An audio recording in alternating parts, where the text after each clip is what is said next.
विधानसभा अध्यक्ष कुलदीप पठानिया ने तीनों निर्दलीय विधायकों के इस्तीफे किए स्वीकार। बोले चुनाव के कारण जांच थी पेंडिंग, हालांकि अभी दल बदल कानून के तहत याचिका पर होगी सुनवाई। कांग्रेस के राष्ट्रीय प्रवक्ता कुलदीप राठौर ने एग्जिट पोल को सिरे से किया खारिज। राठौर बोले भाजपा कार्यालय में तैयार किया गया है एग्जिट पोल, नहीं कोई वैज्ञानिक न ही आधार। लोकसभा चुनाव प्रत्याशियों की किस्मत का फैसला कल सुबह 8 बजे शुरू होगी मतगणना। आरओ हेडक्वार्टर में होगी 15,677 बैलेट पेपर की गिनती।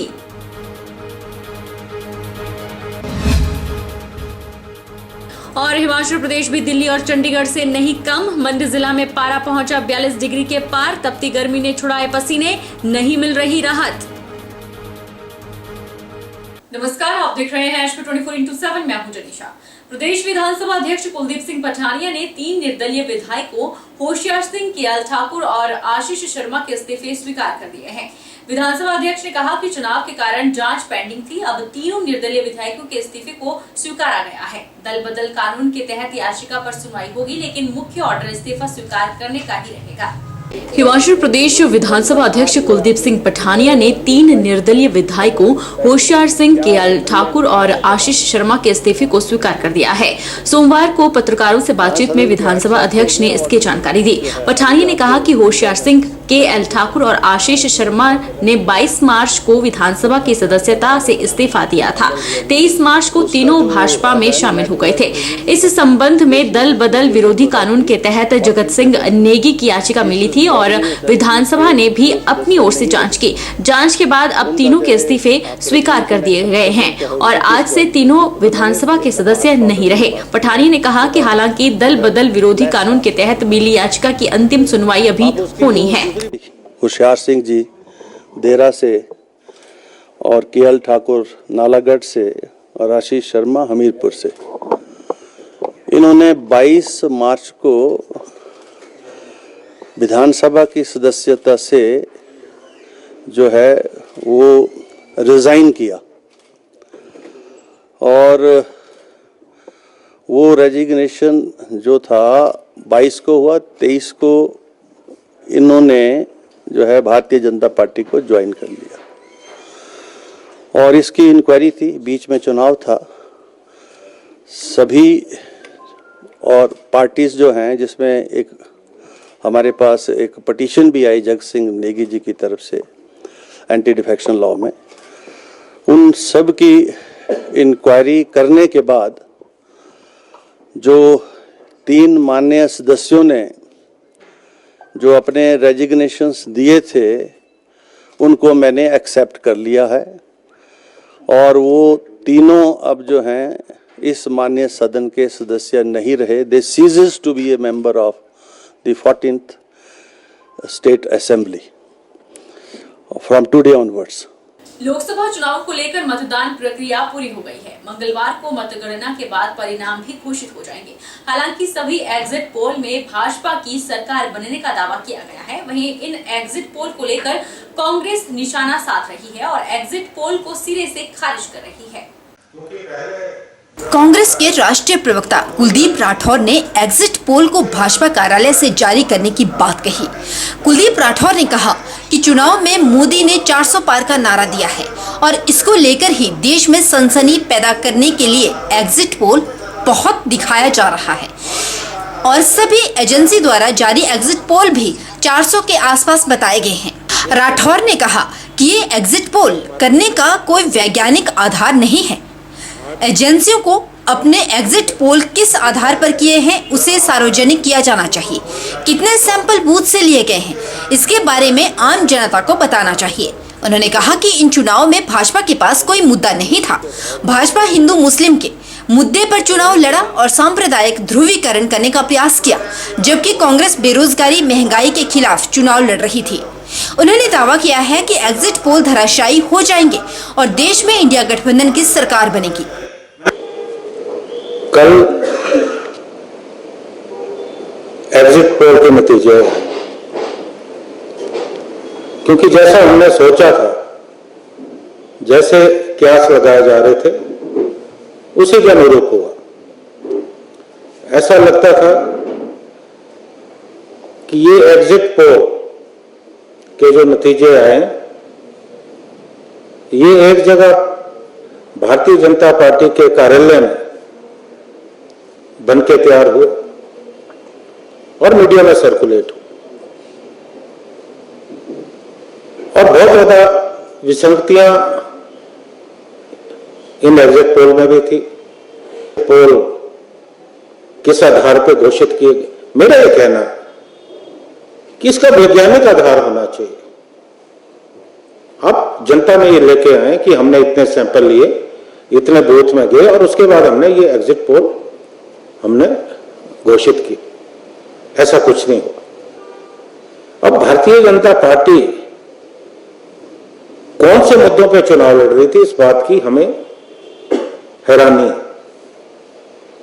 ये बात सही है कि भारतीय जनता पार्टी ने देश में एक सांप्रदायिक ध्रुवीकरण का प्रयास किया, भाई को भाई से लड़ाने की बात की।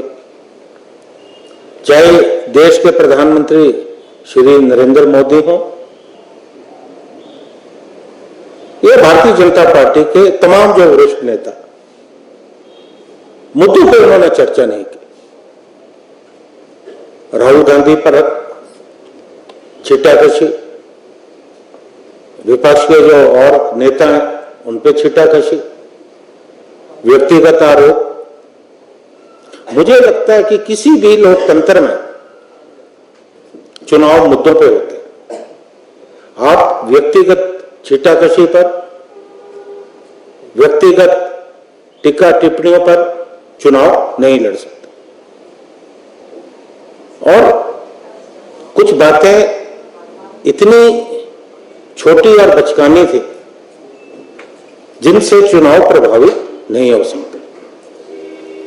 अब प्रधानमंत्री जी ने कहा कि अगर इंडिया गठबंधन सत्ता में आता है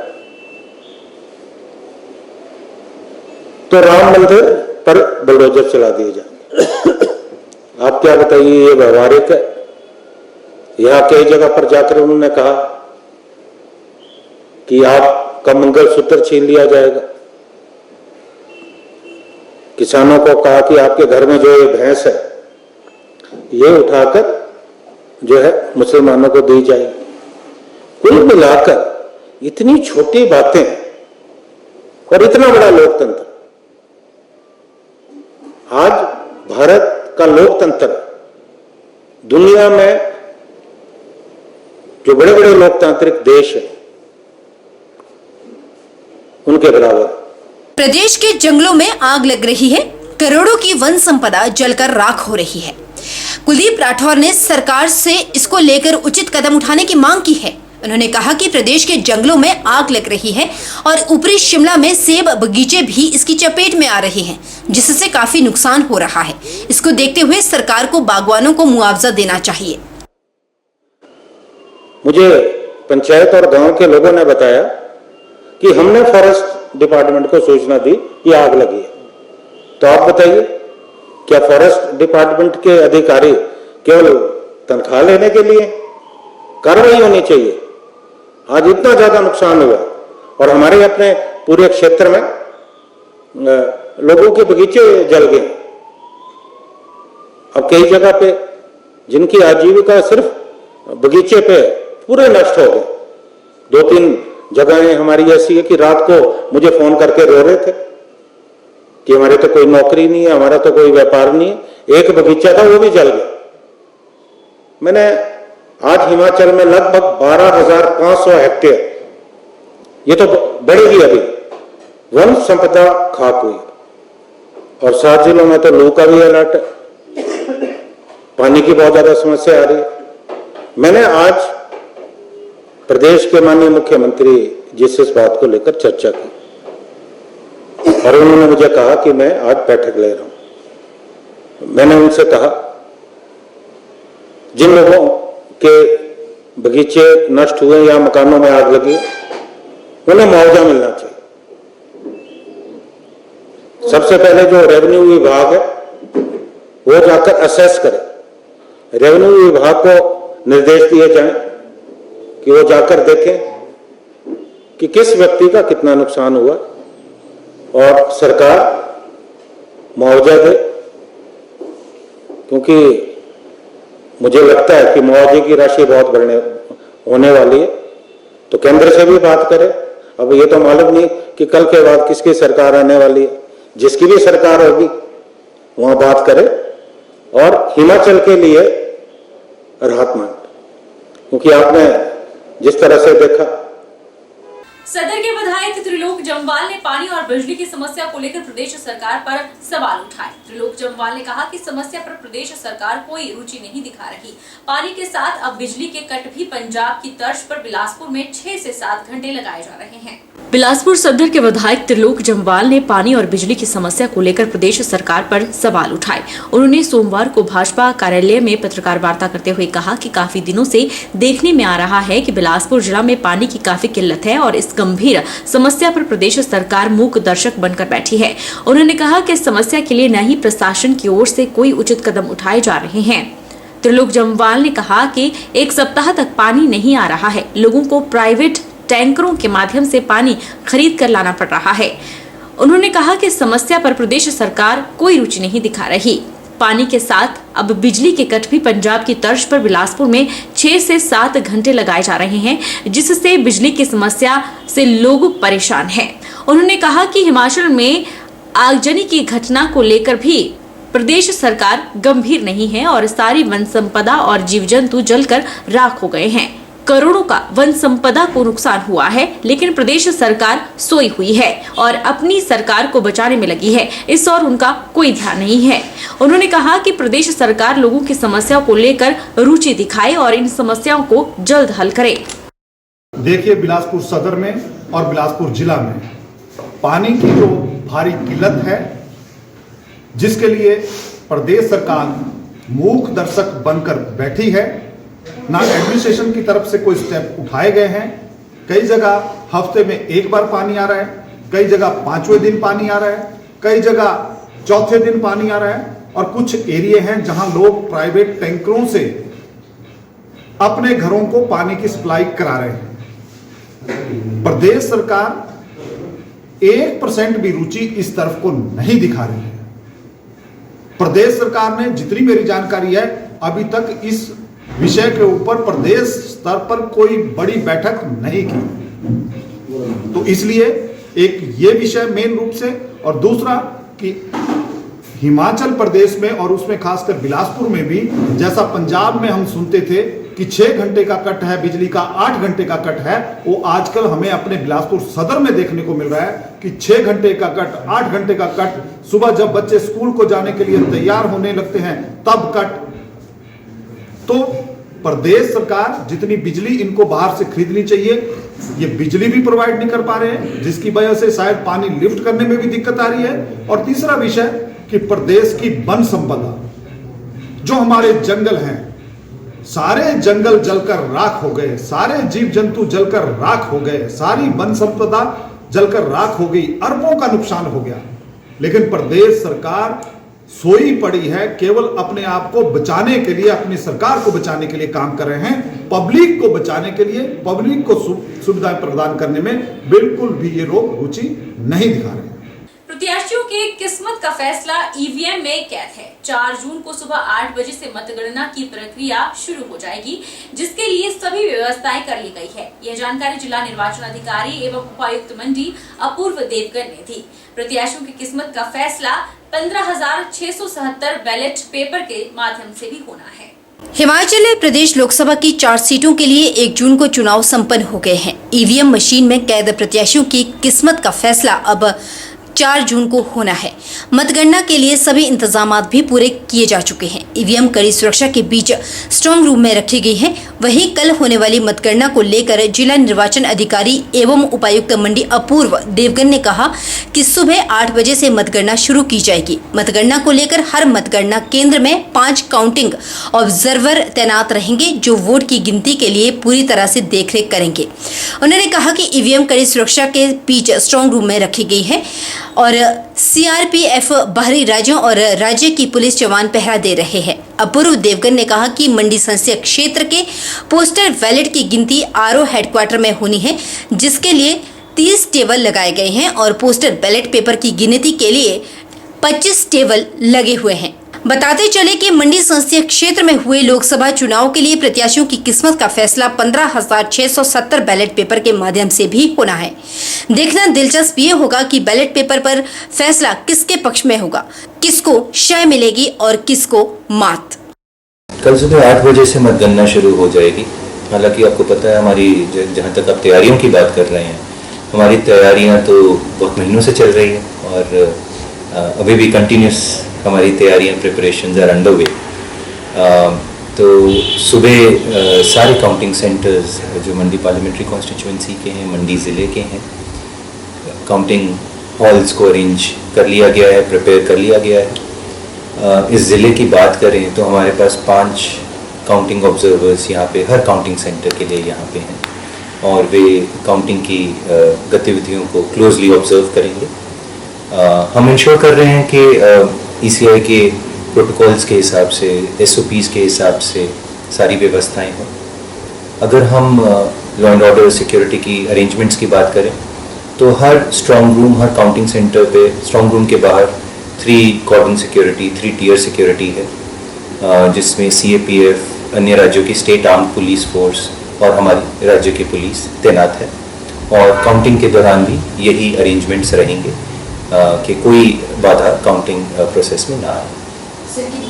हमारे काउंटिंग जो एसओपीज़ हैं उसके हिसाब से 8 से 14 काउंटिंग के लिए टेबल्स हर जगह लगाए जाते हैं। उस प्रकार से हमारी ईवीएम की काउंटिंग के लिए हमारे हर 10 असेंबली सेगमेंट, अगर हम इस ज़िले की बात करें, उसमें से वैसे ही अरेंजमेंट्स किए हुए हैं। अगर हम पोस्टल बैलेट, जो सारी मंडी पार्लियामेंट्री कॉन्स्टिट्यूंसी की पोस्टल बैलेट की काउंटिंग यहाँ पे होनी है आरओ हेडक्वार्टर पे, उसके लिए हमारे कंप्यूटर स्कैनिंग, जो ईटीपीबीएस की स्कैनिंग होती है, उसके लिए 30 टेबल्स हैं। और यदि हम बात करें पोस्टल बैलेट की, फिर उसके बाद काउंटिंग की, उसके लिए 25 टेबल्स। मंडी संसदीय लोकसभा चुनाव के लिए किन्नौर विधानसभा क्षेत्र की मतगणना को लेकर सभी तैयारियां पूरी कर ली गई हैं। 8 बजे से मतगणना आरंभ होगी। भारत निर्वाचन आयोग के दिशा निर्देशानुसार मतगणना हॉल में 10 मतगणना टेबल स्थापित कर दिए गए हैं और 13 राउंड्स में मतगणना का कार्य पूरा किया जाएगा। जिला निर्वाचन अधिकारी एवं उपायुक्त डॉक्टर अमित कुमार शर्मा ने रिकांगपिओ में बताया कि 4 जून को रिकांगपिओ के बचत भवन में सुबह 8 बजे से मतगणना शुरू होगी। भारत निर्वाचन आयोग के दिशा निर्देशानुसार मतगणना हॉल में 10 मतगणना टेबल स्थापित किए गए हैं और 13 राउंड में मतगणना का कार्य पूर्ण किया जाएगा। उन्होंने कहा कि मतगणना केंद्र पर सुरक्षा के कड़े प्रबंध किए गए हैं। उन्होंने ये भी कहा कि अधिकारियों और कर्मचारियों को 3 लेयर सुरक्षा व्यवस्था से गुजरना होगा और मतगणना केंद्र में मोबाइल और अन्य उपकरण ले जाने की अनुमति नहीं होगी। पूर्वाभ्यास के दौरान उन्होंने अधिकारियों और कर्मचारियों को मतगणना करने के तौर पर जानकारी दी।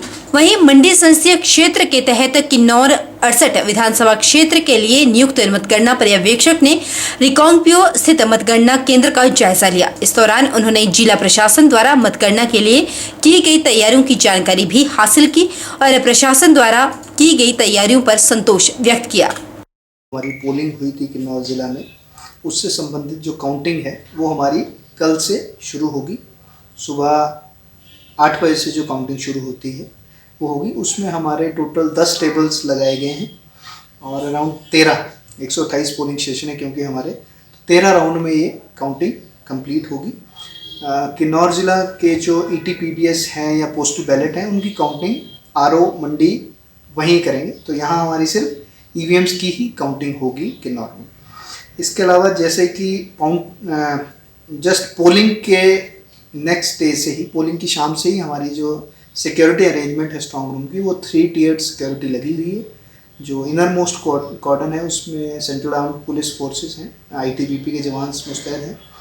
सेकेंड कॉर्डन और स्टेट आर्म्ड पुलिस है। थर्ड कॉर्डन में स्टेट पुलिस जो है नॉर्मल। सो 3 टियर सिक्योरिटी अरेंजमेंट। और कल के लिए भी हमारे सारे बीट सिक्योरिटी इंतज़ाम सारे इन प्लेस हैं। और हालांकि जो ट्रैफिक अरेंजमेंट है वो कल थोड़ा सा डाइवर्टेड रहेगा। जो हमारा बचत भवन वाला एरिया है, जैसे कि पोलिंग डिस्पैच वाले दिन अरेंजमेंट हुआ था, सेम अरेंजमेंट वैसे ही रहेगा। जो बाईपास शुदारंग बाईपास है उसके थ्रू हमारा ट्रैफिक डाइवर्टेड रहेगा। इसके अलावा हमारे जो काउंटिंग ऑब्जर्वर साहब है वो पहुंच चुके हैं और कल काउंटिंग एजेंट्स जो डिफरेंट पॉलिटिकल पार्टीज हमारे काउंटिंग एजेंट्स अपॉइंट करेंगे, उनकी प्रेजेंस में, उनके देख रेख में, उनके सामने काउंटिंग संपन्न की जाएगी। एंड आई होप सारा जो इलेक्शन प्रोसेस अभी तक हमारी शांतिपूर्ण रही है, बिना किसी इंसिडेंट के, बिना किसी डिस्टर्बेंस के। तो वी आर होपफुल कि कल भी हमारा इसी तरह से कंप्लीट होगा। वक्त तो चला है छोटे से ब्रेक का।